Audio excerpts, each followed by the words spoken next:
Hello, everyone. Welcome to Making the Rounds again, where we make rounds. And I feel Ooh, like people don't even know what this name is referring to because we used yeah. to do it like every day during playoffs, basically, and it would be predictions based.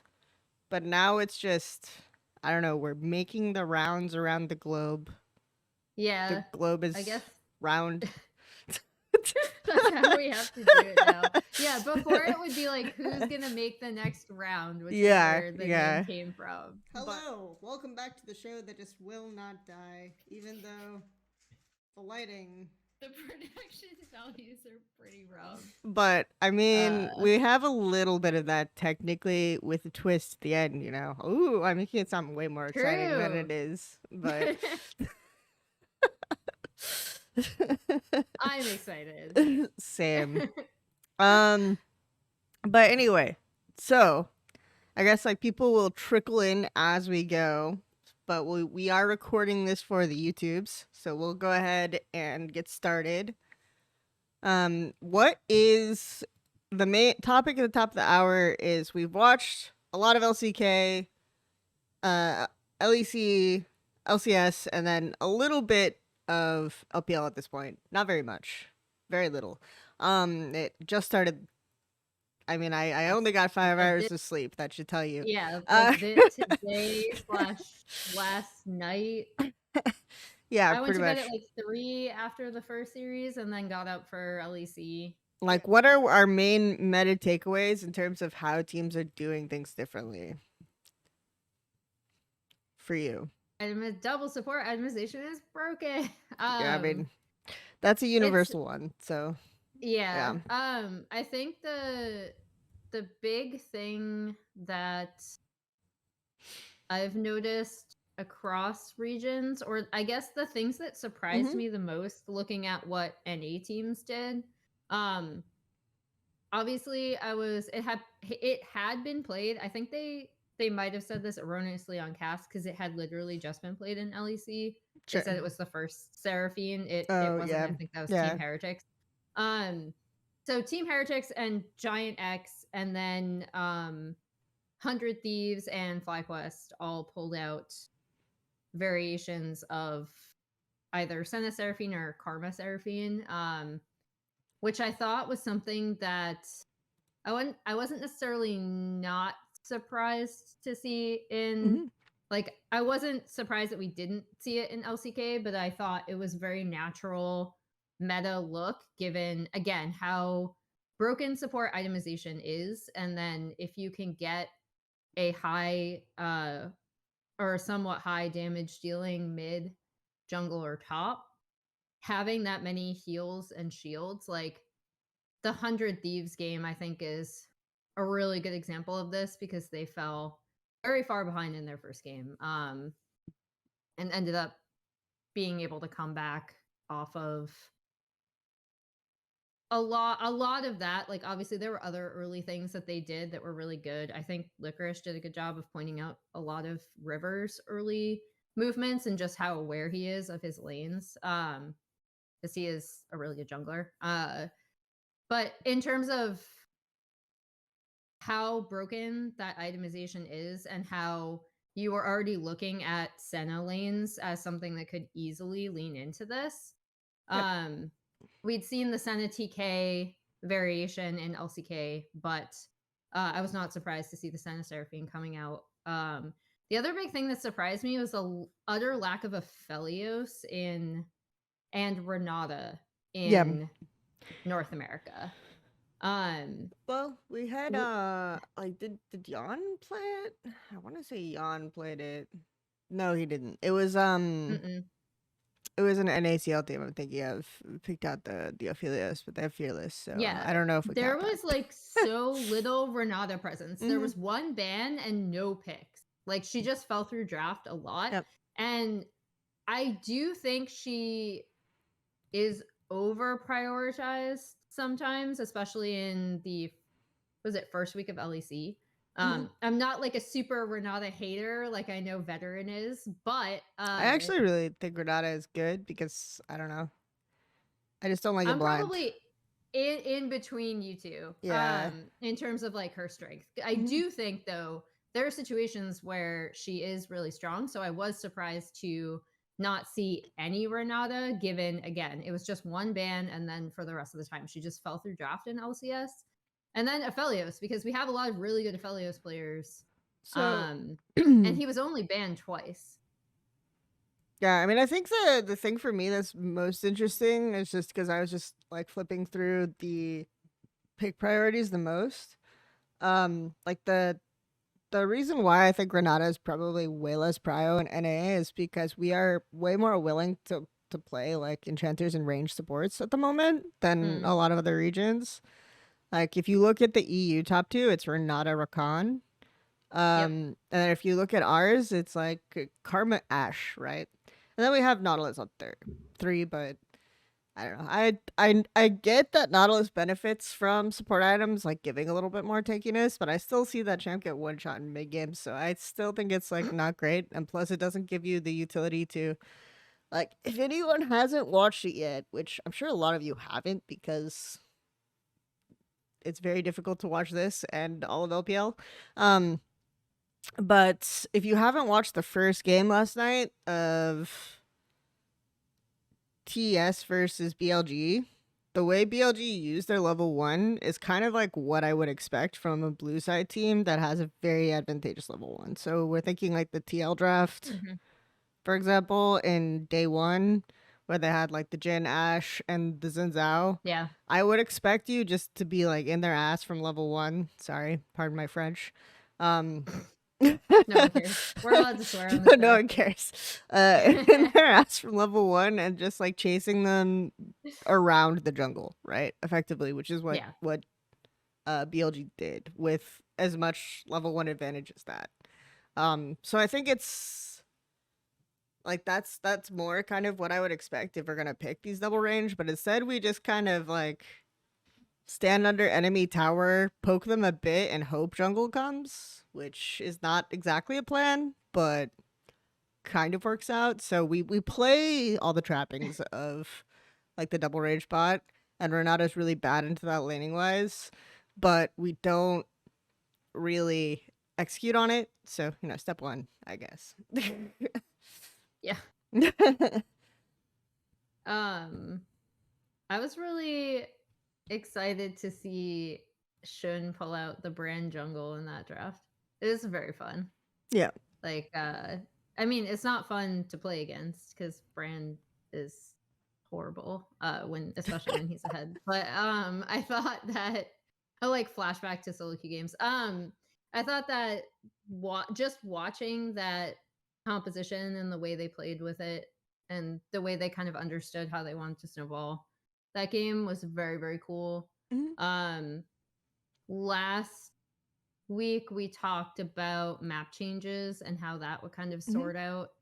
Um, I think teams are still trying to figure out like how to balance early Drake stacking with whether you want to prioritize the grubs or not. And how much you want to prioritize the grubs, like side depending and also comp depending.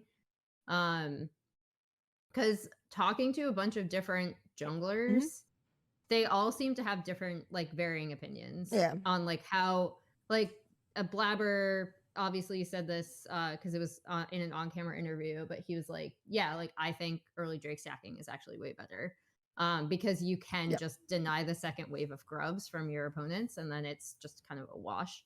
So Yeah. I mean, I think I like the swaps for second grub spawn. I think those are good.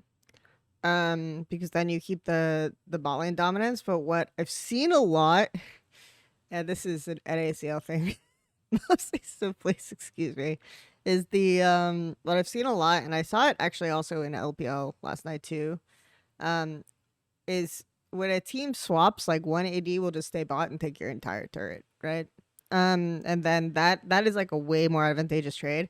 The thing I liked the most actually that we saw to do with voidlings, sorry, void grubs, because we were talking about this a bit last week, was just deny like one or two and then it's chill. Yeah. Was the KTDK series? I think it was game two, where one of the junglers, I'm so bad at remembering specific details, but the main gist is that one of the junglers like took two, and then just left and just like Yeah. got out. So I thought that that was like a very good approach to it, because it takes very Mhm. little time out of your way. You just go top when you're doing your camps. You do two grubs when it's unattended and you have top prio, and then you go back bot. Right. Then you're delaying like second round spawn one, and number two, you're also of all of the grubs, and you're also just basically ensuring that there's no like six might stake or anything like that. So yeah.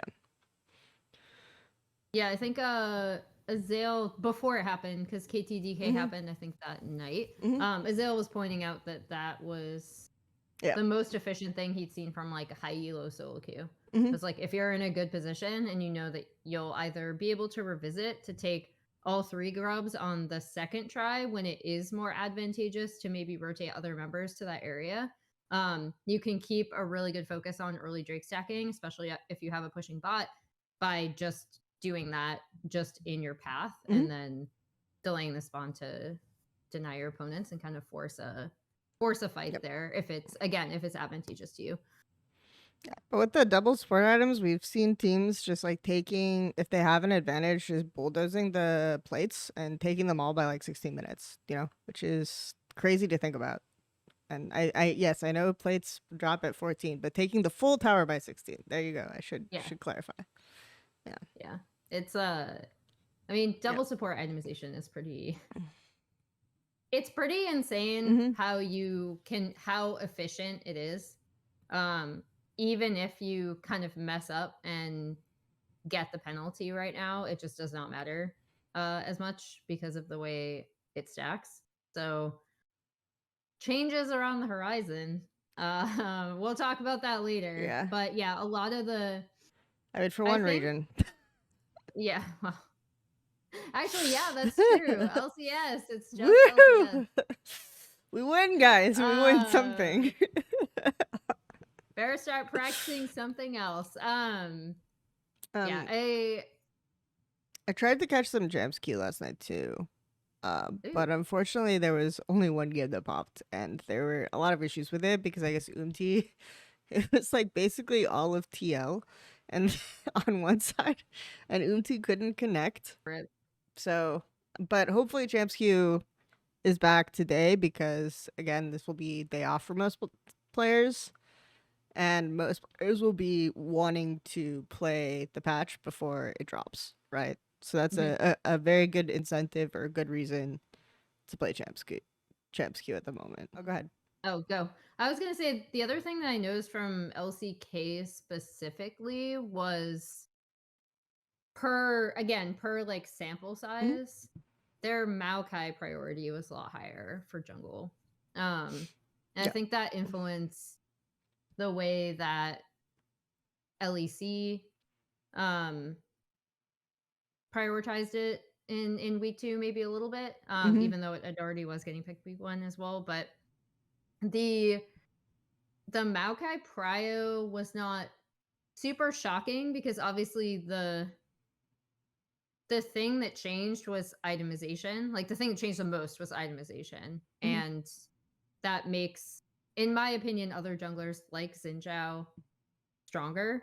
However, Maokai still brings just a massive AoE setup with his ult. So it was interesting to see how they still prioritize that champion because I feel like, again, talking to at least a lot of LCS junglers, the jury is still out in terms of like whether they think Maokai is particularly strong or not. Yep. Um, due to again the shifts in his itemization. I think it's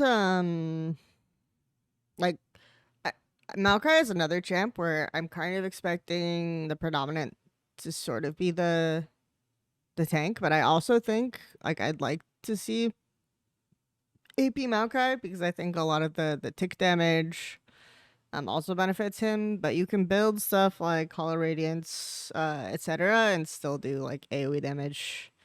Um for being in a fight, so it really depends. But I do think like if you want to play the traditional give yourself like lots of disease style Maokai, you can still go AP because AP is so cheap at the moment. So like you don't have to be in a situation where you're full clearing like 3 times for demonic or something. You can just get like faster AP. But yeah. Um but I'm expecting people to continue with like the Aegis stuff, these tank items. I think Frozen Heart was a big one for Yep. Maokai. Yeah. So It's pretty yeah. much like Frozen Heart and Kanik Rookern, Yeah. right? Yeah. I feel like because it's so cheap to buy damage of any kind, like either pen, which is now called armor pen, which is now called lethality, or magic pen. Tank is cheap, but Hmm. way less efficient for the gold value than just buying lots of damage and both sides agreeing to a mutually assured destruction pact. So I guess we'll see. We'll see what happens because I still feel like That's more interesting to me. I guess we'll see what happens because I feel like even when Udyr has like 3-4 tank items, it's very rare that you're getting the unkillable Udyr fantasy, right? Yeah. Um, that you would Yeah, we expect from something like that. Like he still feels like not that strong, in terms yeah. of his resistances. So yeah. I know people probably despised Whippo's like I mean, Triforce it wasn't build. bad. I mean, it was But it was a cook for sure. We'll put it that it way. was he was cooking. Yeah. I mean, the cool thing about Whippo is that Mhm. he has like a very like even if you disagree with him, he has very clear cut Mhm. reasons as to like why he studied this and why he thinks it's good. Yep. And talking to Licorice, it was really funny because he's like, yeah, I actually think tank items are overrated. Because my take was Udyr to a point is overrated. Because they asked us for hot takes, and of course, Mhm. this is a very Yeah, warm take. It's not. that's a very Emily It's like if you've watched lukewarm the takes game, like corner. yeah, because like in my head, I think it was Mhm. was it the T1 game in Zeus where Mhm. he was just like he was strong and he was like beefy, but they were still able to slowly kill him and he couldn't really do much else. Like he wasn't Yep. really doing damage. Even though he did get ahead, they had that really good top lane play where the Senna ult came in and he actually ended up surviving, getting a kill and stuff like that, like pretty early. Mhm. Um, so yeah, like that was my hot take, and then Eric jumped in on it, and he's like, "Yeah, I think you do need to build like somewhat of a mix because pure tank just isn't it isn't as like his take was that it is not as strong." Could always just build the way one of the Varus in LPL built last night with just double lethality items and a Gwynsus for fun, you know? Like, get some Pokemon builds in there. Just gotta catch Wait, all the item types. wait, you said Pokemon, and I immediately thought Pokemon the player. Oh, wow. Yeah. Do you That's remember a him? That's throwback a too. Speaking of tank yeah. items, wow. Um, but I mean, I feel like okay, so this is an NACL take, but I feel like Alarum has access to a different shop where tank items are good because he was definitely the most unkillable Udyr I've seen this week. So shout out to him. Um, That's funny. but I mean, Alarum tanks always hit diff early. I swear to God. Anyway, but the funniest thing for me is mid because Azir is universally like 1-2, right?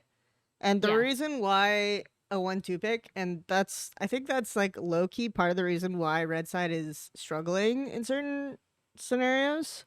Um, because you're immediately giving yourself a mid that can't 2v2.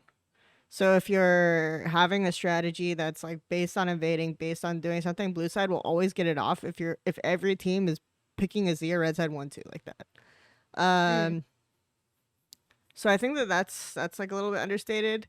It's also funny what the answers are because it's like, okay, you've got your Akalis, you've got your LeBlancs, you've got your Orianas, whatever, and then of course like NA, we're out here picking Corky as usual, which just kind of neuters any ability to take advantage of Azir's like slightly weaker landing phase now. So it is what it is.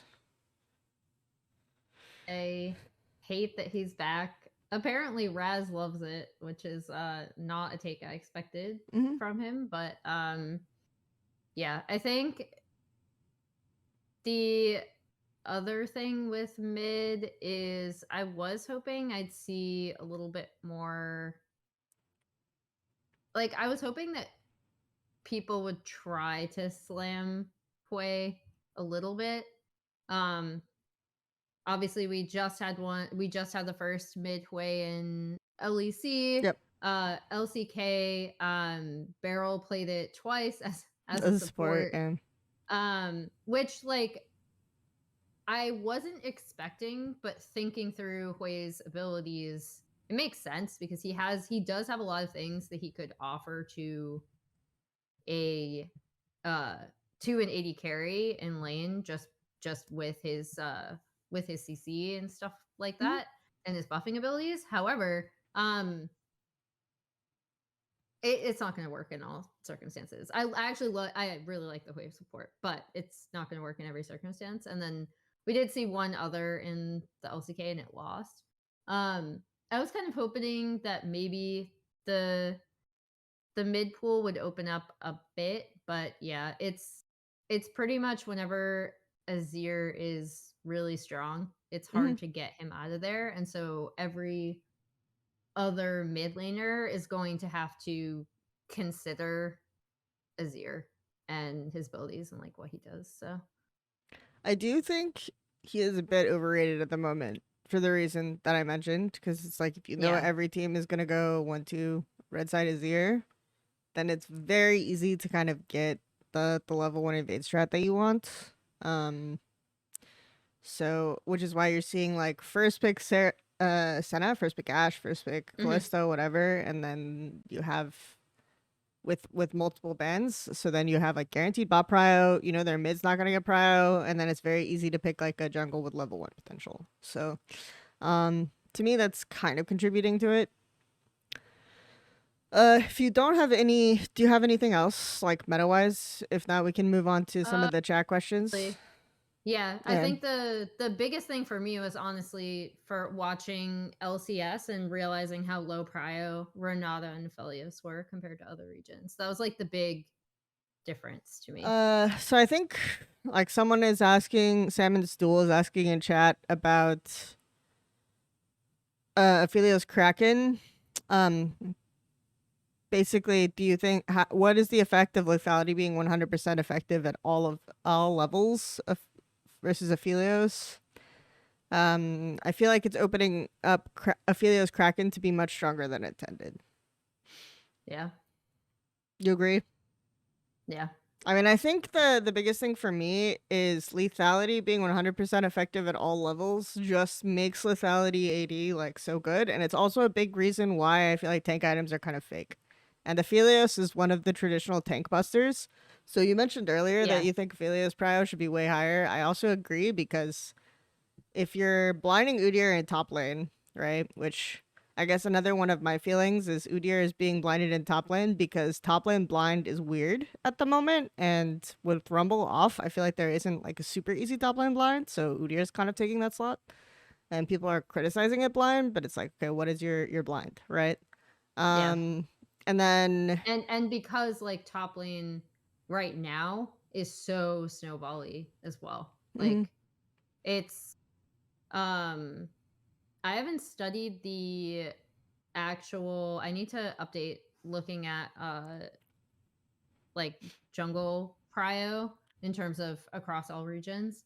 I haven't had a chance to look at it, but looking at, I remember I did look at LEC before LCK, LCS and LPL started, mhm. and the only team that was prioritizing top was G2, and it was heavily skewed off of one game.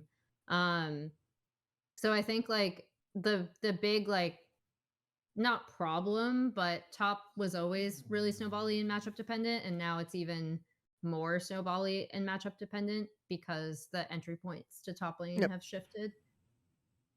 Yeah, we saw last night. We saw our friend Allah slamming the jacks in the first two games. The first game he looked like a god. The second game he was very depressed and like died 5 times. So that's just how it goes. It's just fine. Um, but the but I think the so next topic that we have on our very sophisticated, very well thought out and orchestrated list is what were your favorite games this week, Emily, in any region? Um, so Mm-hmm. obviously I'm biased, Yeah. so I'll do the biased one first. Okay. Okay. um, which is the KT series Mm-hmm. from not the dumb one series, but Really? Okay. the dumb one series is better, but I want people to watch Sure. the Barrel Hui support, Okay. Okay. which was KT versus Fear X. I keep wanting to call them 50 billion things because their tag is Fox, and people have been calling them Foxes, and they're the Fearless Foxes, but they're also Fear X. Anyway, it's the former Live Sandbox org. They Mm-hmm. rebranded, and this is the series where you see the Hui support. Um, Kelsey is right. If you do want to watch a better matchup, you probably want to watch the KT DK series. But then I also really loved the BLG TES series Mm-hmm. from last night. Um, I thought that series had the both the like plays and also the entertainment that you'd Yep. expect from those two teams playing each other. And there's also just a lot of, and obviously this, you might not get this if you haven't been watching LPL for a really long time, but seeing Mako Mm-hmm. on a different team than EDG is just so wild. Like I cannot, like, not only is BLG going to be like a really good team, right? Like they're looking really, really strong. TES put together this team to try to contend. There's a lot of interesting things about this roster. Cream coming over from OMG and kind of doing the thing where you perform on like a, it feels weird again to say that OMG is Yeah. like a lesser org now because of, again, LPL history, but like a lower org and then Yep. and kind of matriculating your way up. And then Mako coming over is just insane and like mind blowing still to me to not see him in Mm-hmm. an EDG jersey because he was like Clear Love was EDG and Mako was EDG and that was EDG to me. So just seeing that is so weird. I definitely want to see how the Mako Jackie Love bot lane ends up shaking out. And it It's kicks a bot off with lane. yeah, it's something. It kicks off with Shun Brand Jungle. So like how can you not want to see that? Mm-hmm. It is a very fun series. I'm not. I would say if you don't have time, just watch the first 5 minutes of game one. just because it is like the best execution of level one advantage I've seen in a really long time. So it's Yeah. definitely worth. Uh, okay, that you're leaving me the LEC LCS ones. Okay, here we go. Let's see. For LCS, funnily enough, my favorite game was actually the first one of the week, which was the TL 100, just That's because. picked for LCS too. Yeah, there you go. Just because I think it's like showing it's very rare that you see a draft show like at the start of the split with a new coach show like such immediate understanding of your players' strengths and weaknesses. And it's like my favorite kind of drafting style, which is the enemy team is gonna pick a certain champ, so you build a comp to counter it. And then like APA Ziggs could not breathe. So Yep. that also makes like TL's champ pool very interesting, like straight out of the gate, because we're now wondering what to expect from APA. Um, so yeah, very interesting, very good draft. I predicted TL to lose their second game, but there was no way Shopify was going to have as good of a read or as good of a setup. And then 100 Thieves only barely won, so I mean it was a little bit of copium for me, but very interesting game for sure. If you're, I think you kind of have to be an NA fan to get that one though, but still very, still very fun to watch. If you like Riven and Seraphine, Yeah. that's a reason to watch it. The other one I would call out, the one I would call out for LEC. Let me take a look. What's the list here? I mean, it's like such a cop out, but it's like the memes from the K Corp losses are too good. Uh, So I think that's a rude thing to say, but it's you kind of, if you want to watch the K Corp games. Like I was talking about this last night. It's like I don't wish any of the players on or the coaches on that team ill will, but you have to root against them at this point. No, it's just the story is too funny. Um, at a certain point, it will become sad, and then you'll just want them to win something. But right now, it's still funny to root against them. Um, I mean, yeah. sad today with because I actually think Lilia can be really, really strong. hmm So it's cool to see that champion come out. I think Also, was it that was the Hui game just now, right? As well. So, the Hui game was the one before oh, it was earlier. Okay, two okay. games before. Yeah. This was me like half awake waking up from LPL, so it's a bit trickier. But yeah. So that was a. I would say that like those are fun just from a narrative perspective, in terms of like games you'd actually watch. I was watching it last night. The SK Fnatic game, is actually fun. I don't know if it's like a high quality game, but if you like just watching people kill each other in bot lane over and over again, then I'm down. I think that's a, or no, it was Rogue Fanatic. Rogue Fanatic. I'm trolling. Rogue Fanatic. If you just like watching people kill each other over and over in bot lane, I recommend Rogue Fanatic. That was solid. Very enjoyable That was experience. the that was also the Nico support. So June Yep. had Nico support and Zoelise had Heimerdinger. Yep. So it's The as less soon as said I about saw that walked in, I was like, interesting. the less said about Zolas's Heimerdinger the better. But poor guy. He did not have a good time. Uh but I do think Heimerdinger is a bit underplayed too. Like Heimerdinger makes a lot of sense to me because of how cheap it is to buy AP, so that should like Mhm. subtly buff him in the support role. Uh Probably he's more likely to get played on the next patch, to be honest, but we'll see. Um it is indeed Emily Rand, friends. Real Emily live. But those are probably kind of some of my call outs. I think obviously everyone, in terms of like more memes, like you have G2 Heretics. Yep. That was very memey.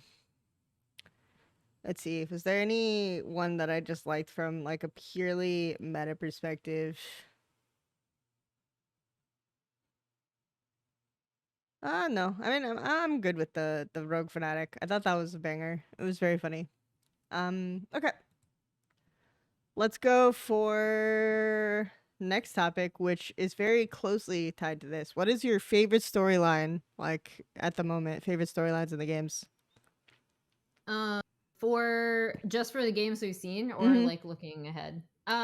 Just So in for the general to games, follow. Like, okay, best pitch to watch LCK, LEC, LPL, LCS. Which storylines should you follow? ooh, um, LCK is so weird because uh because like obviously like you'd follow I think the prevailing one that you'd follow for it is hmm especially since T1 already lost to Genji in their first series was like would be like is this now that they've won worlds finally we're going to stop losing to Genji domestically, which is what has happened Yep. over the past like hmm year and the previous finals. So that's kind of the story for T1 in terms of like we just finally broke our sorry for dog noises in the background, by the way. We just broke our like finals curse, right? Like we raised through the LPL, we're back, we won worlds, we lose to Genji in our first series. So I think for LCK, that's probably the narrative that a lot of people are going to be looking at. My narrative is kind of looking at, obviously you have Genji and T1 at the top, and I want to see if any other team that people have put together can break into that and like really really contend with these two teams, which we're going to talk about like what makes a super team later, but like Yeah. obviously these are the two teams in the LCK that people are looking at as the teams to beat. And so especially looking at the roster construction for KT, D plus, and Hanwha, are those three teams going to be able to break into that top two, like the expected top two? For LPL, it's Mako on TES.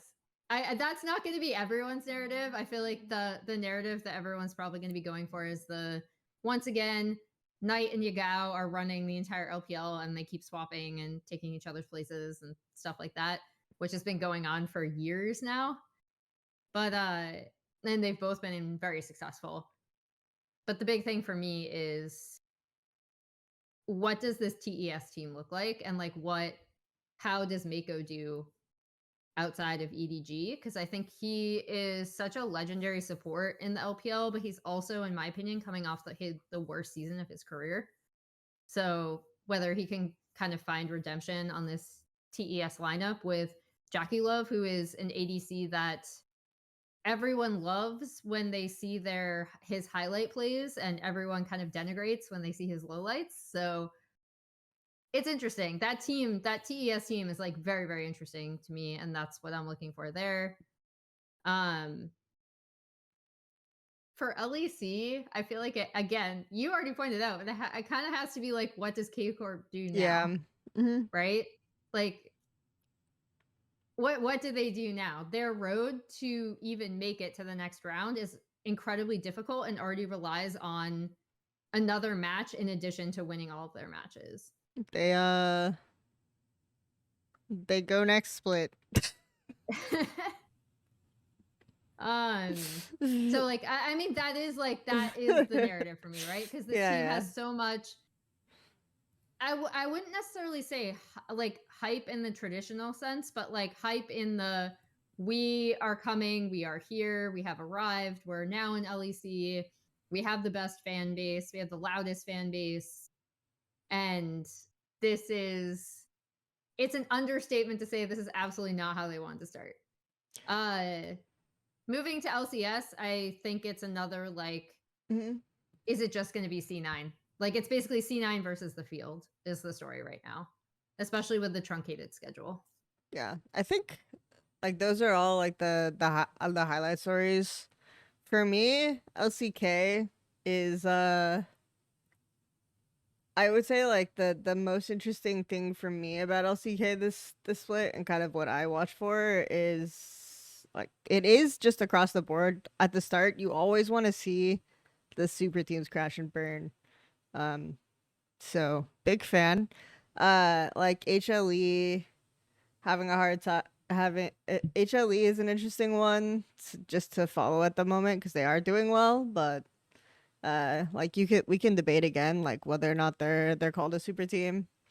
Um I Also, do well is relative Yeah, well is in terms relative. of I in-game think performance. they're very interesting because people's expectation of them is way higher than the reality, but they're still winning, right? So it's like that one is just very funny to me because it's you watch their games and you feel like they lost 4 times when they did.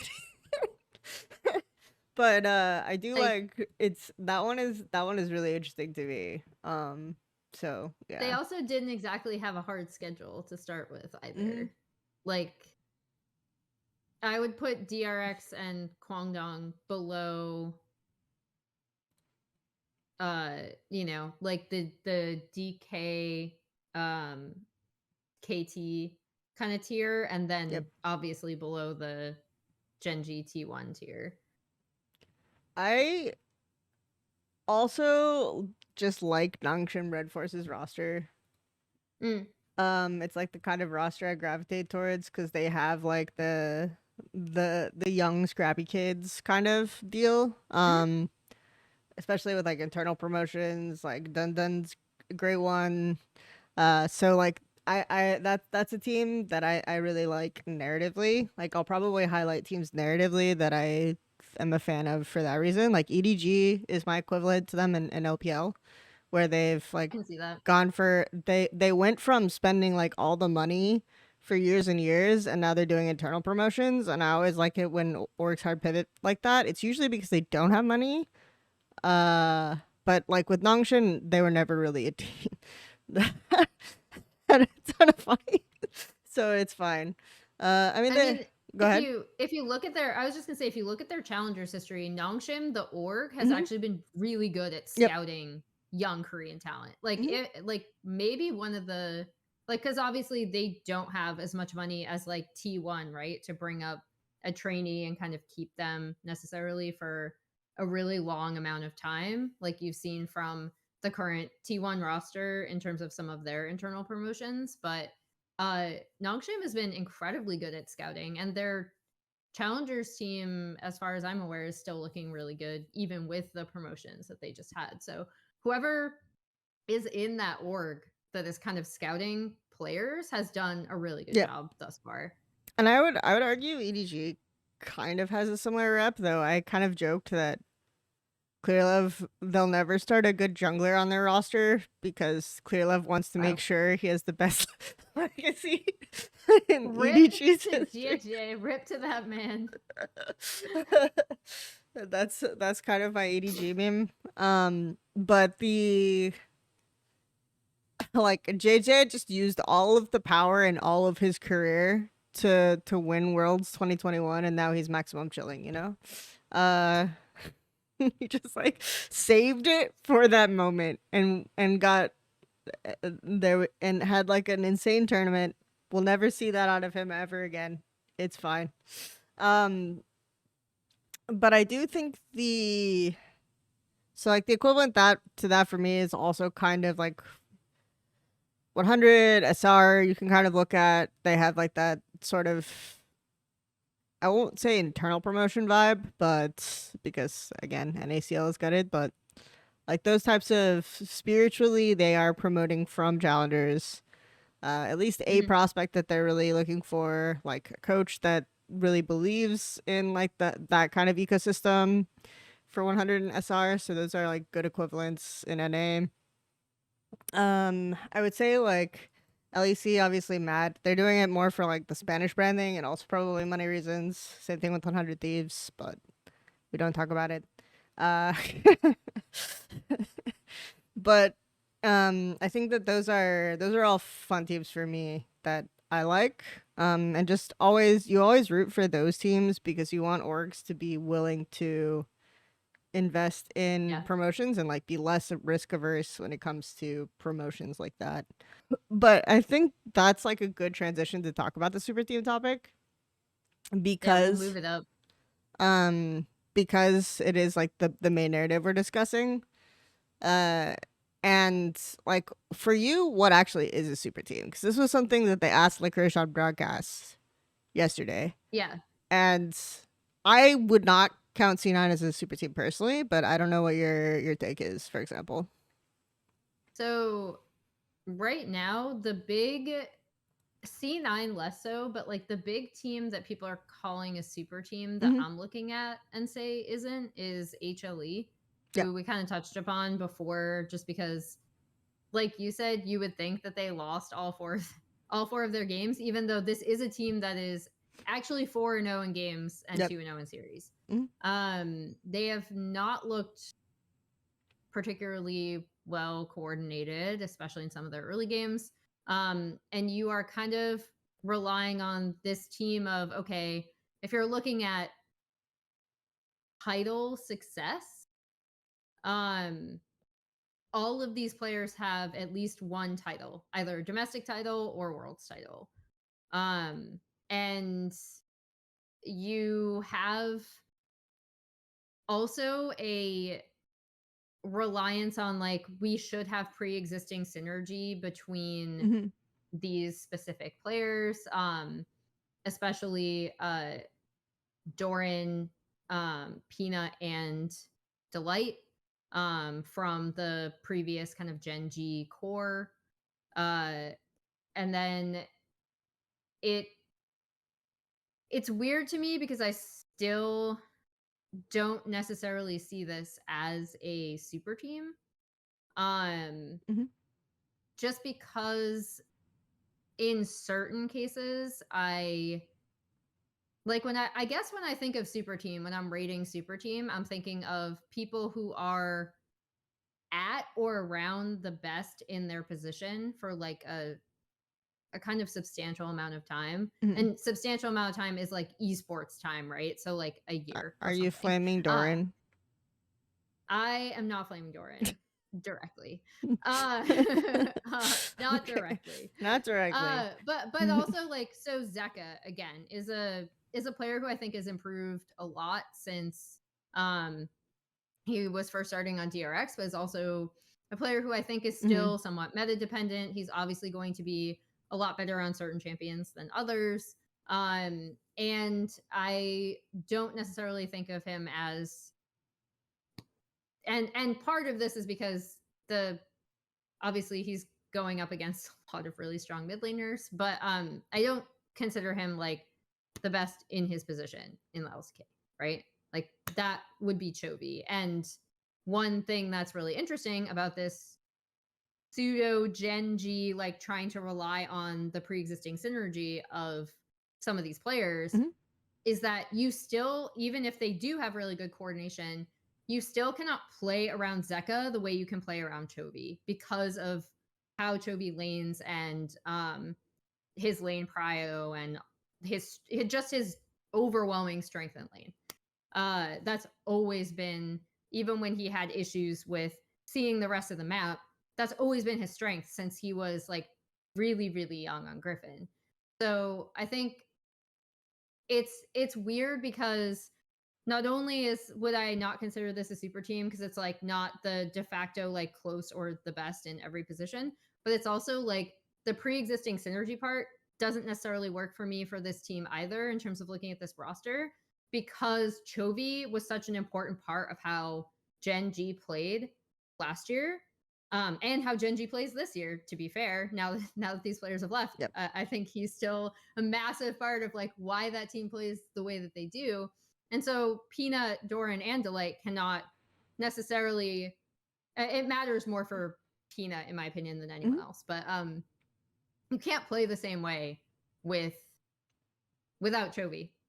Like he was such an important piece to how that roster played. So um it's really challenging for me to detail like what a super team is though, because I find that in talking through this, I'm listing what it isn't, but Yeah. defining what it is a lot more difficult for Okay. me. So for me, super team is end of the year. The GM buys the best player in every role from different teams and says, "This is gonna win. This is it, guys." So when I'm thinking of a super team example, I'm way more likely to highlight a team like TES, right? Because they have the Jackie Love, they have the Mako, right? They went and they grabbed 369, they grabbed Cream, who a lot of people were like really, really high on, right?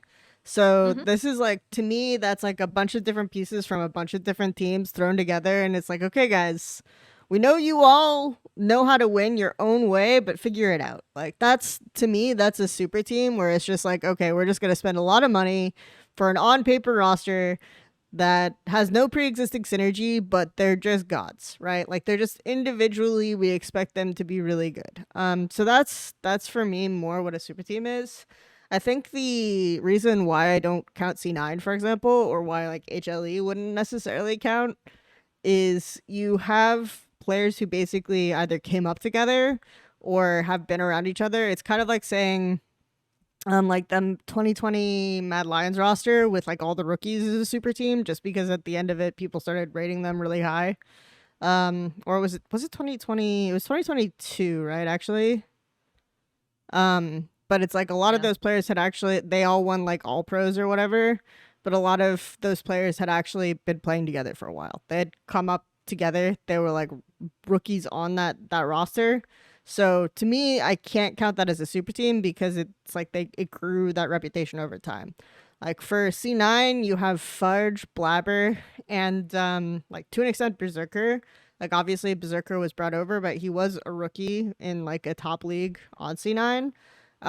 So you have those players who are basically coming up from rookie status in the C9 system. And then like you could say obviously C9 famously spent a ridiculous amount of money on the Vulcan buyout, but he had also played with the roster before. Yep. And then so like JoJo being the kind of odd man out on that one makes this like less of a super team to me. I think a lot of people will say strictly super team is just like every player is the best in their position. But for me, it has to be like the original construction. We're just going to buy the best player in every role and tell them to figure it out. And that to me is like what a super team is. Consider I was double checking to make sure I had the roster. You wouldn't consider like 20 because the first time I really heard Mm-hmm. like super team as a thing like proliferated a ton, and this just could be like my own bias and like what I was paying attention to at the time, but it was 2015 OMG, which Yeah. is the going Loveling Cool Mm-hmm. Uzi Eye, and theoretically based on talent you'd probably want Cloud starting. He didn't actually start Yeah. for most of the season. He started like in one series. um so it was Law who ended up starting Mm-hmm. for the majority of the season. But like you wouldn't consider that a super team because obviously that's literally just a pre-existing core Yeah. from the previous year that done really well plus Uzi.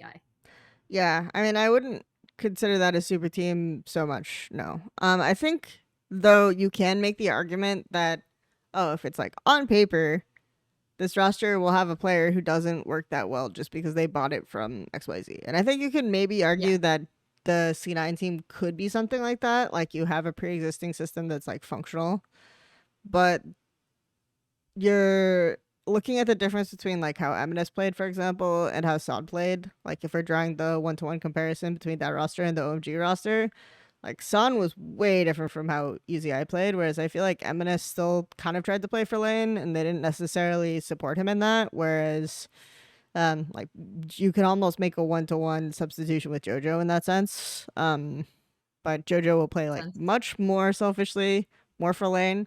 It's very funny when Blabber said like, "No, bro, I'm farming," right? Yeah, that Because was good. that was the biggest thing with JoJo is that he does call jungle to go mid all the time, but the biggest thing he wants is just for his jungler to have a plan.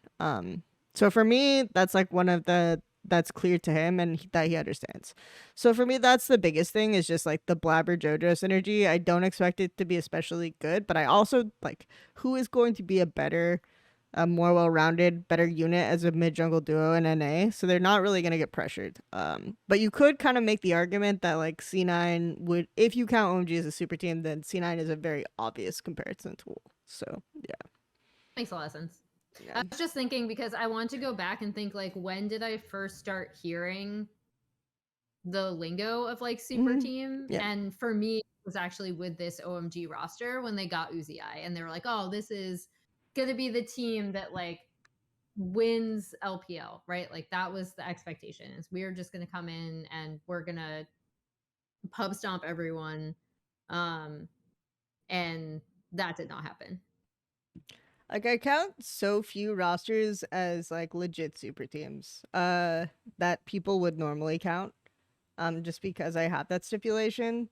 So yeah, like Neela was talking about the old as fuck I think it was it Alliance roster in chat? Oh Uh, yeah, with like the Froggen, JWoww, the Shook. Wicked. Yeah. Oh, JWoww. Okay, I mean, Wicked I was was on it thinking. as well, but that was before, I think. I'm trying to remember exactly the timeline. It's been a long time, guys. Because I Um was thinking the world's 2014 roster, which is mhm. Wicked, Shook, Froggen, Tabs, and Nif. Yeah, but that I think that team wasn't, oh my gosh, it's been way too long for me to remember these details, to be honest. Uh Get up because I couldn't remember who the support was. I would more say like, I got to Tabs and then I was like, who was his support? for example, like the Vit roster from last year that everyone was calling a super team, like Bo was a rookie, guys. Like, it's crazy to me that people thought that that was a super team when Bo was basically just a rookie. He barely played LBL. Yeah. Was Elements a super team? The original Elements roster. Sorry, The now I'm just original going on Elements like roster. Your deep deep dives, dive which to, is like oh Wicked yeah. and Kevin in the top lane, Shook, Froggen, Reckless, and then Nif and Crepo. Oh yeah, that roster But they Nif was couldn't, yeah, also because Freeze coaching. Freeze was never on that team, right? And like Edward also didn't work because Yeah. you couldn't actually get those players to come together. But that would have been considered a super team, right? Could I also Um say the only article that's listed here from 2016 is your article called In Search of the Elements Tier? oh yeah, that was That was the time. Anyway, that was sorry, the that was a time. tangent. I was Yeah. just trying to remember because I feel like people did actually consider the Elements roster super team. Yeah. Um but yeah, for me those that it's like very difficult for it to be a true super team because I think it's like disingenuous to the growth that players like Blabber and Fudge have had uh, within the C9 org to say that they're part of a super team system. They're part of a super team Mhm. because they've just been there and we've seen their lows and we've seen their highs like in the same org and knowing how they operate. So to me, that's why it's very difficult for me to call it the C9 super team. I am very curious to see how they will do because obviously a lot of those players have a reputation for basically being really good in spring and kind of burning out. Like Mhm. Blabber has that reputation, Vulcan has that reputation, JoJo, funnily enough, has like the opposite reputation. But whatever. Like, so I think it'll be an interesting theme. I think for me, like, also they had the discussion of like who's the best player on C9, and I'm probably biased. Uh because I think it was like the casters picked Blabber, chat picked Berserker, and I would pick JoJo. So that's life. Um, well, you know, Jat has to get in his Blabber MVP. Now that's like become part of his brand, so Oh, he okay, needs okay, to okay, sneak it okay. in there, you He's gotta know. sneak it in there. Even though I'm like I was like campaigning for JoJo, like very difficult for JoJo to get it at the end of last year. Good times. Let's see. So I think that's good for that one. Speaking of the broadcast, we talking about like broadcast wins and losses for the week. We can mostly just focus on the wins if you want. For any region, like stuff you liked out of the broadcast. You also mentioned like the Hui drawing skit on LEC, which I haven't seen. So, It's really great, mm-hmm, actually. That's what I was going to call out because last week I called out how well I thought the LEC broadcast did in terms of mm-hmm. leaning into how many different countries and all the different like cultures and languages that they broadcast in.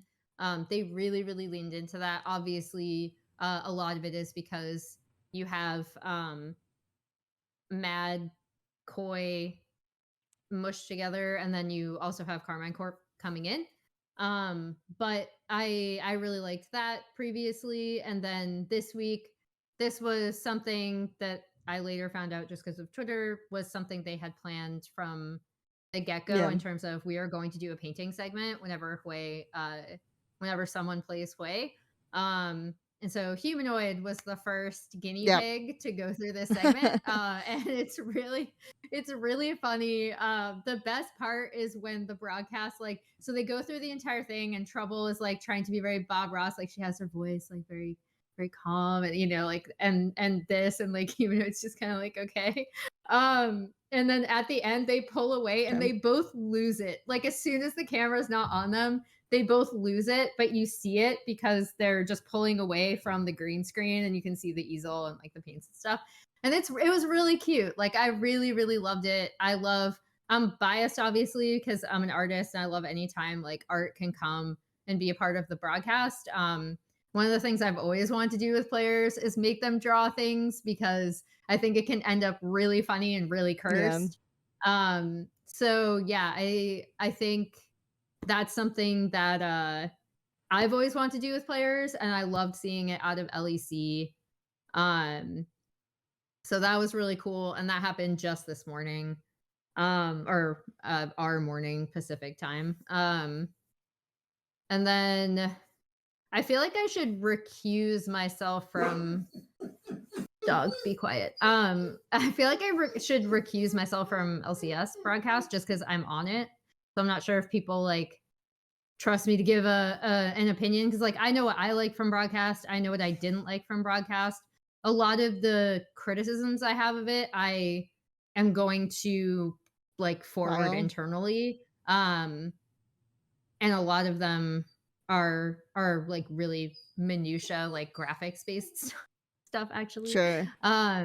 So yeah, that was, but in terms of turnaround times, I was so nervous because whenever you say we are going to be the fastest, like we are going to actually do this, I was so nervous that it wouldn't work. Hmm. Because if it doesn't work, then that's like the actual worst. Like that's the worst case scenario, right? Because then Yep. your transition times are not only just equally long, if not longer, because something is messing up, but then also the uh like you've advertised it as being fast and you're not delivering on that from the get-go. So the fact that the entire team, especially the like engineers, production staff, Yep. producers themselves, like it's so many more things than like just Mark and so many more Yeah. things than like the faces you see on broadcast like us. It actually has less to do with us Oh yeah, for than sure. anyone and way more to do with like QC and like engineers and like all this other stuff. All these people that you don't see were working their asses off so that could happen. So like Hmm. I just want to shout them out because that's the fact that they were able to pull it off. They pulled it off with no issues. All of the pauses were unrelated to anything with Yeah. pre-recorded draft and transition times. So that was amazing to me. And I like, if anything, it's not really like it's a broadcast win overall, but like I just wanted to take the time in the LCS section to shout out those people because Hmm. they are the ones who actually deserve the credit for all of this. Not to take away, because it's obviously Mark's idea. I'm not trying to take away anything from Mark. I love Mark, but like there's a whole massive team of people who worked on this to make it so that it Yeah. went as smoothly as it did. Like the logistics of it is going to be very heavy on the engineering and prod side, right? Yeah. Like it's, if anything, the talent is like maximum chilling because you're doing less. So but the Emily's like, oh no. No, I mean, I'm The still like, panic I'll be face. upfront. I'm still trying to find my place and like where I uh fit in. And obviously, I'm gonna try casting later on down the yeah, season. So the panic face right there. But the like you have to pre-record draft, um and make sure you're doing that so that it doesn't interfere with like the live game, so you're doing it at the mhm, same time, and you're having to use like the draft setup and scene in like probably the same control room. I don't know if they're doing it in like the observer control room or something. That might happen, but there's a lot of logistics. Like you would think that because I can just click a button and transition to scenes and record other things, that is very easy, but it's actually very funny because arguably OBS is more powerful in terms of functionality, at least, than a lot of the programs that run the LCS broadcast, and that's because they have to process so much more stuff, mhm. in terms of like graphical transitions, all the scenes and sets and everything else. But in terms of just like functionality and doing things really quickly and simply and drawing on yourself, XYZ, like OBS is just very simple, but there's a lot of logistics and engineers employed to make the LCS broadcast functional, and most of the work is going to be on them.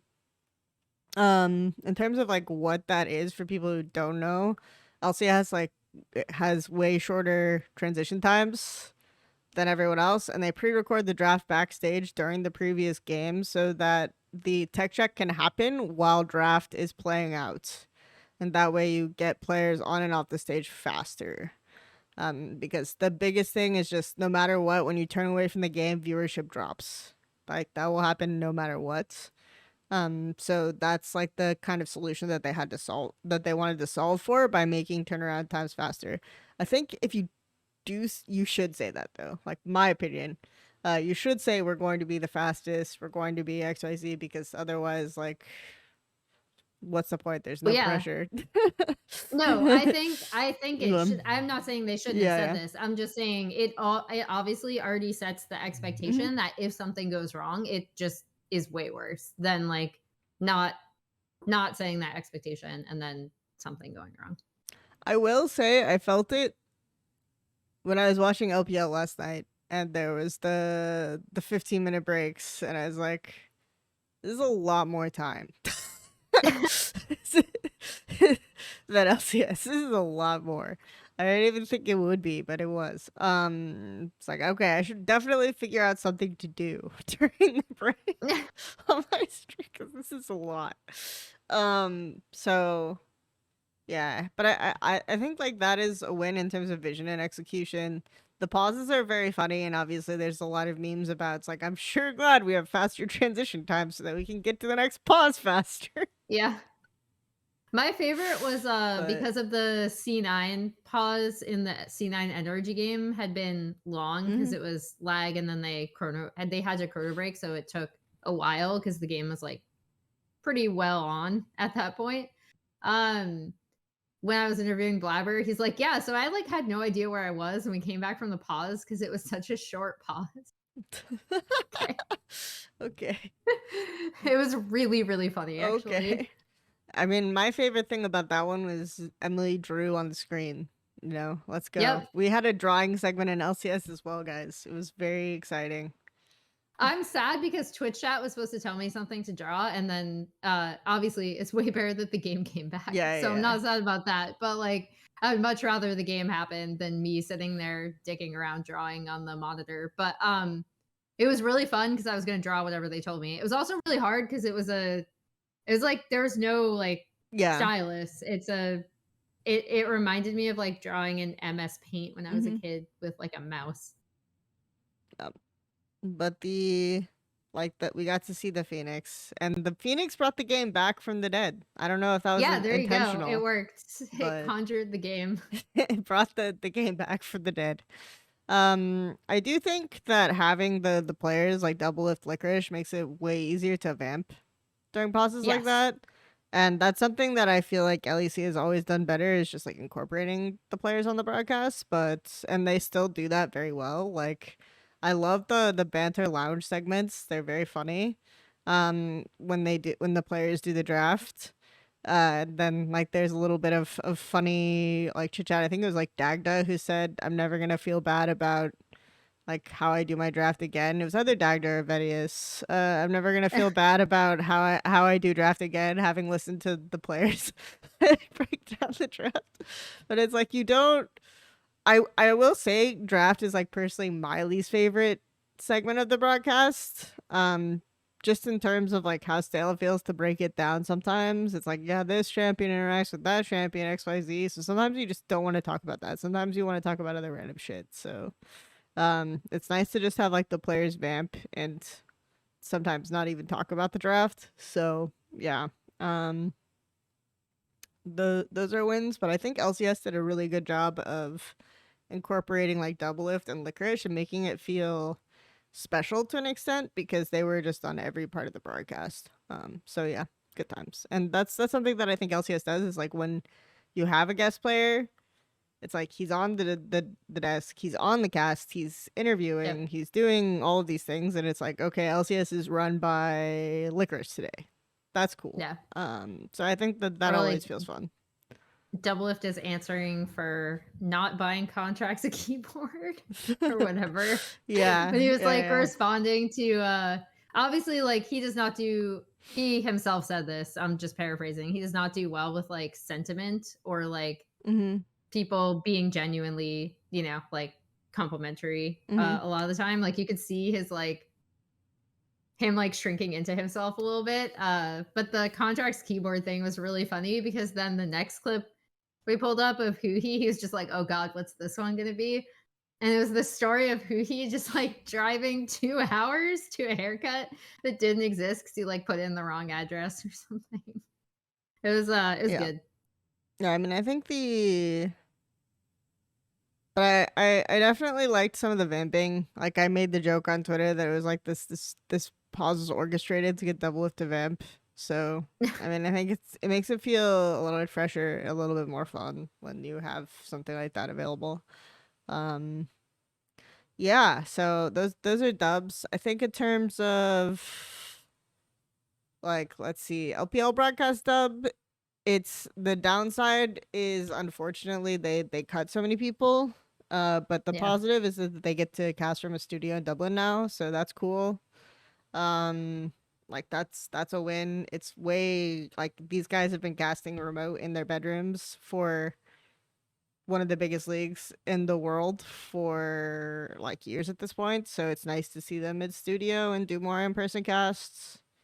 So that's a win, even if it means we lose like some of our favorites, like Mazel, etc., to make that happen. For visa reasons. So yeah, uh, definitely some wins there. I think LCK always like I don't know. Atlas is just your broadcast wins because Atlas exists, and that's He's pretty much he's it. insane. Yeah, like He's I Max is actually insane. don't know. I don't even know what Um else to say. For the English broadcast, I really like how they've been leaning in with like joking around, especially with Huni, Hmm. where he had some like really Yeah, specific takes, and then they like cut to him, and he'd just be like, like that yeah, was really cool, like making the most of his personality because he's so funny, and he's like such a like over the top kind of like outgoing person at times that to make the most of that is really great. And I feel like even though he was good on the English desk last year, I can't comment on his Korean desk appearances because I didn't watch the Korean stream that much.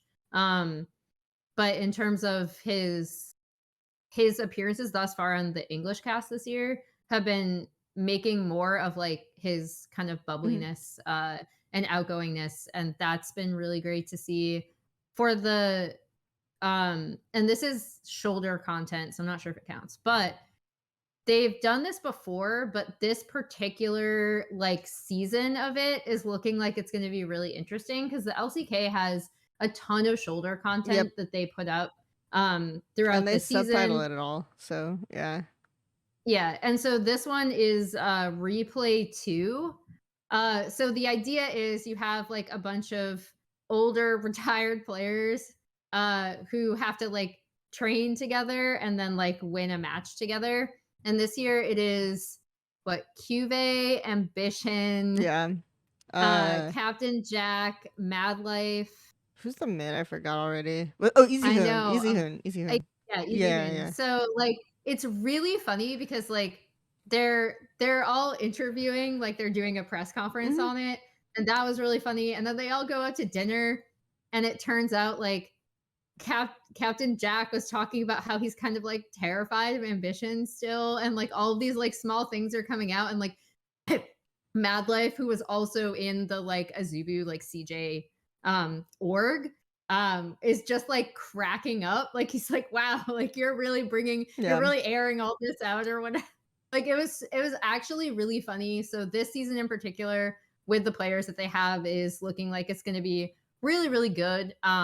And I think people kind of know of Secret Boardroom, which is the one where they have all of the LCK casters kind of report from different regions, like Huni is Mhm. NA, Pony is LPL, etc. Um, I think people know of that one just a little bit more just because that's the one where they comment on, like, maybe your region.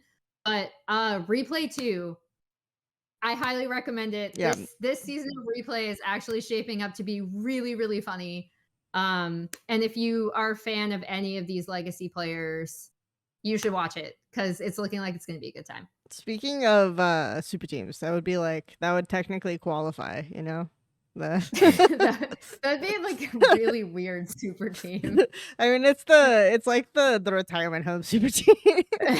It's also like the Cube, congrats. You know how you didn't get many resources when you did play? You're getting even fewer Yeah, resources yeah. It's now. a good time. But it's like I also watched their game versus like Narakyle's streamer team, and Mhm. it's like that is a throwback for sure. Like when when Narakyle came and played for TDK. Oh my gosh, Wow. what a timeline. But yeah, that's a fun piece of content for sure. Um, What would LPL the NA version of that be? LPL, you know, we just have the banger playlist while we're waiting for things to happen. What would the NA That's version of true. that team? Let's see. It'd probably be double lift and I beard mean, sing. yeah, double of Bjerg. You'd probably have core at this point, unless you can think of. I mean, unless you're going like strictly NA. But I guess you'd No, if I you was want to. going on strictly Oh, retired strictly because Core's still retired. Yeah, playing. yeah. Afro, I guess. Like double Yeah. lift Bjerg, Afro, and then top would be.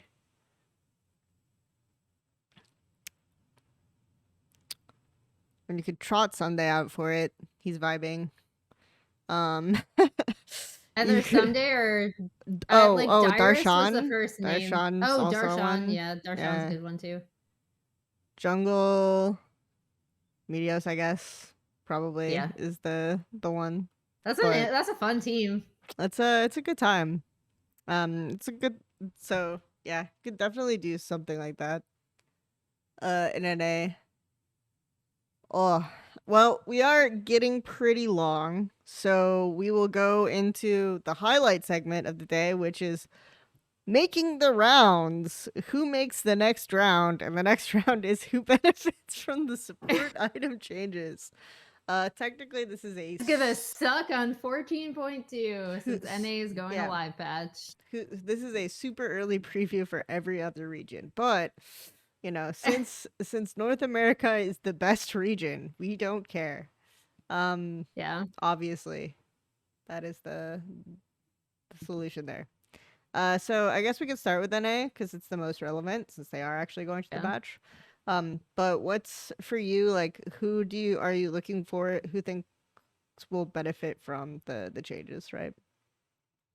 Um, I mean, I'm kind of hoping this is going to be a weird roundabout way of saying it, but I'm kind of hoping NRG do Mm-hmm. because as like people are probably way more down on NRG than they were previously, maybe considering their loss to C9. But NRG has always been this team, so even with the swap of Huhi to Ignar, regardless of how you feel about that, if you feel like it's an Mm-hmm. upgrade or downgrade or just a side grade, this team has always been kind of that team who's like, yeah, we're like not doing great in scrims.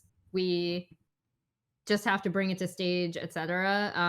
And they've always kind of looked shaky until they don't, in a way. But they are, especially with the addition of Huhi, I think, because him and FBI Mm-hmm. used to like to play this a lot. I think they do benefit a bit from the support item changes because I think Senna will still be strong. And I think like Seraphine lanes will still be strong because Karma's get like I think Karma Seraphine is still gonna be a somewhat ridiculous lane to Yeah. run if it fits within your comp because Karma is already in a good spot in my opinion, and she's getting buffed on next patch. So I think she's going to be a terror in terms of like being and pushing bot lanes. You might even see like a Karma Israel from some teams. But I've always really seen these two as like the Senna experimental bot lane duo, and I think NRG does well with those kind of comps. Um, so I think they could benefit by virtue of the fact that other teams aren't going to be able to abuse the double support item, and they themselves are a little bit more used to playing around these like weirder bot lanes. So I think for me, the thing that's going to be the most interesting is I don't actually think the support item impact is going to matter as much unless your bot lane is just bad. Like that's that's the for me because I think enchanters will still be better, right? So you'll Mhm. still get double ranged. Um because World Atlas, the way like the World Atlas mechanic works for people who don't know is you get like 30 or 28 gold for damaging a champion or structure, which is way easy to do with a range champ, compared to like 20 gold for killing a basically kill a minion by any means necessary. Whereas like you're getting more effectively more gold for the support, and you're getting faster to your upgrade basically by playing like the range. So I think ranged supports will still be OP. Um, and I think that that's gonna so for it will actually benefit lanes that like bot lanes that play really really hard around bot because you're still going to get like your double range, but you won't have your maximum chilling, getting extra gold, clearing for free. So I still expect Yeah. to see stuff like Seraphine Karma to your point, but it's just like Mhm. your basic. We're basically just saying if this hurts you, your bot lane is bad. Like that's in my head what we're saying, which is not fair, but also worth saying. You said it, not You me. said No. it, not me. I do think it punishes C9 slightly less because, like, C9, like Vulcan famously is not really an enchanter player, and he's just Mhm. playing engaged champs anyway. Um, so it will punish him a bit less because he's someone who will kind of play volatile. They'll still get gold off of all in. And that's something that they'll benefit from to an extent because you're not getting as much free gold for doing nothing as the enemy bot lane. I think the other if you're looking specifically at NA, I am concerned about 100 Thieves bot lane just because I do think they won't be like super strong 2v2 bot lane, and they really like the Seraphine Karma obviously. I hope they stick with enchanters though, and I think they'll be fine if they stick with enchanters and they like play for that, but I think their look will be much more like scaling based. Um I think it's good for Shopify Rebellion, so they stop playing Lucianami. Not that I think like they're terrible at Lucianami, I just think it's bad. So I mean, they should stop playing it. Mhm. That's about it. He is a Bloodsong enjoyer, Yep. which is Bloodsong itself is also getting nerfed too. So Hmm. But I mean, what is I guess for you? Like you mentioned NRG, right? Any other Mhm. callouts on NA? I'm trying to think of like because this is also NACL. Actually, I can't believe Okay. I have an NACL point. But I Nice. was watching Wildcard the other day when I got home, and Quacker was busting out the Darius, which was also played Big by fan. Keen in Hmm. LCK, into the Udyr specifically, right? Because we were talking about Udyr earlier in this and how like Hmm. do you go tank, what do you itemize, and then additionally like if he is the current blind, what are some things into him? We've seen the Olaf obviously, and then I actually think the Darius is a pretty good response, and he's getting buffs on this patch. So I'm trying to think of who would actually, so like shout out to Quacker, who's gonna Shout be out to thriving Quacker. I mean, Quacker's thriving on this already patch thriving. He doesn't need buffs. until What are you this is talking true. about? He's a This Chad. is true. He is already thriving. But he is probably going to get Darius banned against him, or I would hope that anyone going up against him would just ban Darius. Um, yeah, I'm trying to think of who else would slam something like that. Maybe Rich. Yeah, Gragas is also getting I buffed mean, on this patch, isn't he? Bwippo would maybe slam something like that. Yeah, Bwippo already slam. I mean, Bwippo was already an Olaf enjoyer. You Yeah. know, he was just waiting for the angle to slam Olaf if it was I open. So remember this is like funny, but Fake God wanted to play Darius all the time when he played for me. But I mean, I'm down. Like for Fake God Darius, there were some funny moments. I don't know if he's gonna carry with it, but I could see him picking it. That would be fun. Hmm. Yeah, and I mean, I think C9 is just kind of chilling. It's hard for me to think of them not looking super good. I do think like the biggest concern is if it becomes like perma double ranged and like engaged champs can't get enough gold or enough tankiness, like the Nautilus can't get enough gold or enough tankiness, then that could be an issue for them bot lane wise, right? If it just ends up being enchanters perma. But I do think like Yeah. to an extent Nautilus likes some of the items being cheap, things like that. So they're kind of fine at the moment. Yeah. Uh I'm trying to think. I hope Shopify, I agree with abandoning the Lucian lanes, even though like Turtle obviously is like very comfortable on that champion. It's just funny to I'm see Lucian basically heal the enemy team. So, yeah. Good things. I'm hoping that because like in looking at NA teams and like playing on live patch, this is going to be the first time where we see like what their response actually is, how much things change, if they're just going to wait or look at solo queue to see like in Korea and China to see what they're playing. But I always look at Insanity as someone who's willing to throw down a lot of stuff. I actually did like the Zach mid, even though it didn't win. Um, that was really cool to see, and I could very much understand like why he picked it. Uh, and I liked it, even though again they did not win that game. Um, so I'm also looking at Shopify as a team that had just two games where they were in winning positions at times and did not end up winning those games, where I hope they can regroup and come up with something, especially with a player who is as creative as Insanity is, that's like really weird and unique on the next patch that's also going to get them some wins.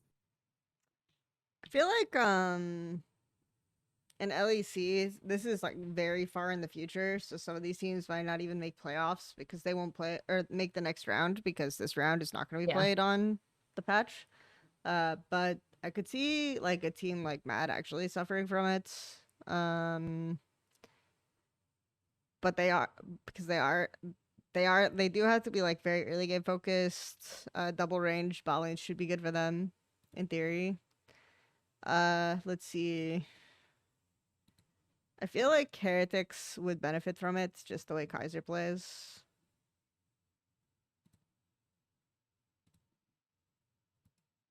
Vitality probably benefits. Hillsong memes. Like, huh. It's definitely an interesting one. Because I would say, like, my LEC knowledge isn't as on point, but those are the ones that I would call out, like, off the top of my head. So, yeah, as it was in the past. Trying to think of Hanwha Life is weird because theoretically, I feel like Viper and Delight could just slam in double range bot lanes and absolutely crush people. But then also, when I think of what Delight is best at, it's actually starting fights. So,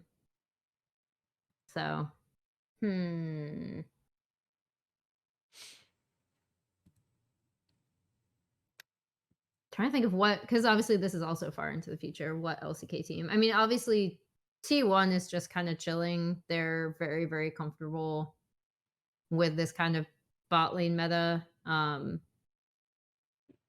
I think they'll be like, obviously they were using the double support with Mm-hmm.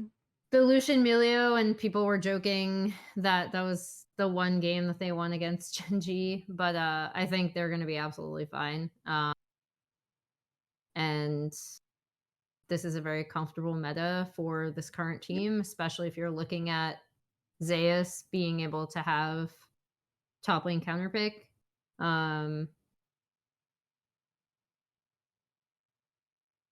So I think they'll like not necessarily benefit, but they're already kind of chilling and they'll be totally fine with 14.2. What I think is funny, or what I think will,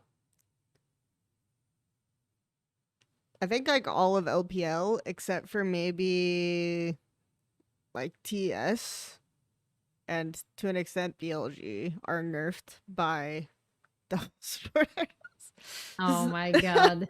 Because laning matters less. But you still get like you can still feel the oppression from double enchanted spotlight. Like this is why it's so difficult for me, because I actually, again, just because of the way the sword item works, I feel like it doesn't change that much in terms of like what your gameplay is gonna be. You're still gonna pick like the double range. You're still going to try to bully enemy team under tower. You're still going to try to go for your invades. I still think engage, but like maybe you'll see more engage crop up, right? Maybe you'll see teams like willing to go for that because you are like, are you giving more gold to? um, because basically like you are effectively just still like benefiting your lane partner when you're playing Mhm. the melee champs, and you're getting the creep kills, right? So I don't know. Like for me, I think it benefits the range champs way more, and range champs should still just be better. But you could see it being more flexible for like people who really love engage. So um yeah, LPL is an interesting one. I think Mako, like I said, is still one of the only ones who can be good at enchanters, but even then his Lulu is Yeah. like reportable. And then and I think On has like his performance in the Demacia Cup, and then even last night he looked better on the range traps. So Yeah. yeah, it'll be interesting. So Yeah, I think with in terms of because I'm trying to think of like, okay, how much is like how much are champion picks going to mhm. change? And outside of certain teams being less willing, I think, to slam Senna or Seraphine because they might not be as comfortable playing like a Senna comp or like Mhm. around Senna. Um, first of all, I still think that Senna is going to be really strong. But it's more that without the double support items and pairing her with like a Seraphine, Yep. I think certain teams will be less comfortable because she does, require a different kind of play style. But in terms of like actual champion picks, I'm not thinking that we're going to see like a ton of massive shifts, Mhm. which is, I'm sure, disappointing to a lot of people who have already said, like, in terms of champions that we're seeing, not a ton has shifted from Worlds meta Yeah. to now. Like, it hasn't been this like radical transformative look of the game, even with as many map and itemization changes that we had. Mhm. And I think on 14.2 we will still be seeing a lot of similar bot lanes. The only one I can think of that might rise a bit in prominence that we haven't seen is the Ezreal Karma, like I said, because Ezreal, I believe, is also receiving. Let me check before I just talk completely out of my Yeah, ass. But I'm pretty Ezreal is sure he's also getting actually buffed. getting pretty hard And, buffed. and again, I think he was already in a good Yep. spot. And he's getting buffs. And then Karma, who I also think was already in a good spot, is getting buffs. And this lane can be so Yep. freaking oppressive. And it can also counter some of the other pushing bot lanes. So that's kind of the only champion like big like bot lane. It's not even really a shakeup, but Mhm. like I think we might see more of that lane because of the changes on this patch. I think it's good because we'll see more benefit for playing like the double range champions well, as opposed to just like vibing and sustaining and getting some free gold, right? So I Yeah. think there will be more emphasis on that, and that's what I think is good for viewership, and people like enjoying pro play. The Yeah. it I think one thing we can talk about is like I don't think the meta should overall be exactly the same as it was at Worlds, and it's just still a lag, but maybe that's a next week Agree with subject. you. I agree with you. That is not a hot take at all in Yeah, my yeah, opinion. that's Like another Emily Rand lukewarm. Yeah, like Yeah. I mean, I don't want to like Yeah. call out players too much, but like a big indictment of players is that this always happens, Mhm. even with a lot of changes to the game, is that whoever sets the meta at Worlds, which in this case was T1, Yep. everyone is going to copy what that team did. And a lot of things that worked at Worlds are just going to be the things that are played at the beginning of season, regardless. I think my favorite example of this was like when Kanavi got this insane rep in 20, was it 2020 or 2021? I can't remember, but I think it was 2020. But he got this insane rep for, maybe it was even 2019, who knows. Anyway, at one point, like JDG, this was like when the jungle XP and everything was getting buffed, and Yeah. all the LPL and LEC junglers were still playing like psychopaths, ganking every lane and falling behind farm, whatever. And Kanavi got this insane rep for being like a counter jungle menace, like counter farm god, like massively. And all he did was full clear. Like his pathing wasn't even it. It was just like, then suddenly after they won, all of the junglers were playing to farm. And I was like, okay, well, this is going well. And then you could kind of see that Kanavi didn't like completely insanely outbrain everyone immediately after that happened. So that's like a Yeah. very good example of it. But I I feel like it was also, yeah, 2020. It was 20, yeah, was it 2020 Worlds? Because that was also the time when like yeah, it was 2020 Worlds. Yeah. At Worlds, because Karsa had defaulted to like being a more farm focused style. And then in the Fnatic series, the thing that turned it around is that he just slammed Lee Sin. And he was like, Mhm. I'm going to affect my lanes anyway. Um, Yep. and that's what won them that series. And SFM went from playing Lee Sin and like spam ganking every lane to just like, yeah, I'm gonna let my top laner dive 3 times so I could get the enemy bot camps. Like, Yep. and then, I gotta really, really get these chickens, guys. Like, it is important. but it Whatever you're unironically it doing, was. it's not as important as these birds. It was, They're mine. but it was true. It's actually true. Oh, good times. But yeah, I think that's gonna be like if we want to talk about champs we think we should be getting played. That's probably a topic for like next week, because Yeah. we are kind of long. But anyway, let anyone know any teasers, anything you want to shout out before we go, Emily. I pre-filmed a Mm-hmm. few things, or not pre-filmed, oh my gosh, like pre-recorded a few pieces of content this week. One of which is brand new Are You Smarter Than? It was so fucking funny. I'm not gonna tell you who's even in it, but Okay. it was a great time. Like I actually I'll leak that Bwippo was in it only because afterwards he had a list of suggestions on how I could improve the game and make it more fair. And it was just a banger time. Um, Shout out to everyone all the players who participated in that. That's probably coming out week 3, 4-ish. Mm-hmm.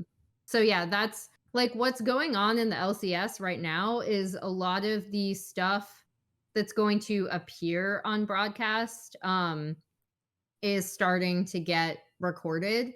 And in these first few weeks, we will be more post game interview heavy because, like, obviously, with Yeah. the transition times we have now, we only have like 3 to 4 minutes Yep. for an entire segment. And right now, it's better to just talk to players Mm-hmm. because we haven't talked to them in a while, right? But when that stuff starts to get like a little bit older, we get into mid season, we will be not not doing interviews completely, but we'll be doing them during the break, like the ad break, like we did this week. If you saw the little Yep. windowed thing, if you don't have ads on Twitch, and then additionally tweeting those out to social, like my interview with Sniper, Raz's interview with, was it Inspired or was that on stage? There was a really good interview that Raz did that ended up in the windowed, but was then tweeted out, I believe. And a lot of content that we are filming will then appear on Yep. broadcast later Mm-hmm. in chunks. So that was one of them. Other people are working on some really great stuff. So Yeah. look forward to that. Yeah, if anyone wonders what the analysts do now that there's no analyst desk, they're basically just filming content during the show day. So good times. It'll be interesting for sure.